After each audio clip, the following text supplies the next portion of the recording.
Well, graduation rates play a big role in school ratings. Now, some are worried pressure to get those rates up is prompting some schools to cut corners on kids' education. I-Team investigator Adam Wolser has uncovered evidence high schools in Pinellas County are giving some students a pass they haven't earned, but the school district has a surprising explanation. Right, Adam?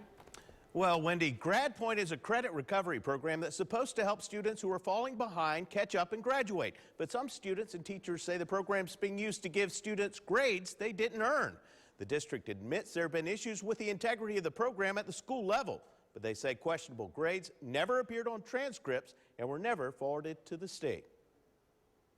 All the schools have found out that this is an easy way to help those students to pass a class, but it's not a valid way to help them to pass the class. This Pinellas County high school teacher won't show her face because she fears retaliation. She says she witnessed abuse of GradPoint at her school. Students completed the entire year's worth of work within days, sometimes as little as 2 days, receiving an A or a B. This student completed 45 journalism lessons in 5 days, earning a 98. So that would be one lesson every 5 to 10 minutes, and there's no way you could even read the information in that period of time. Is that possible?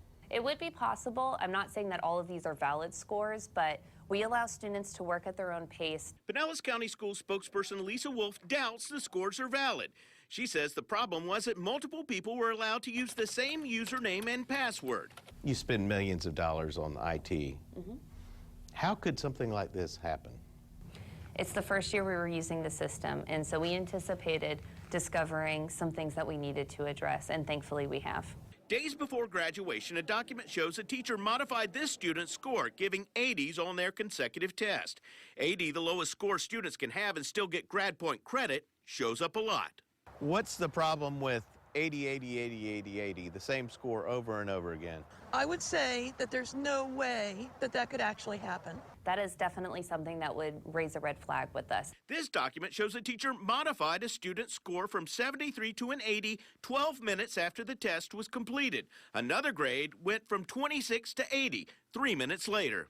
If a teacher chooses to modify a grade and think that it's in the best interest of the student, we allow for that. GradPoint credits are increasing rapidly in Pinellas County schools from just over 1,000 in the first semester of 2014 to 1,700 the same period the next year, an increase of about 59%. At Clearwater High School, it's even more dramatic, going from 98 to 397 during that same period, a fourfold increase. And that allowed Clearwater High School's graduation rate to increase from 73% in 2011 all the way to almost 87% last year.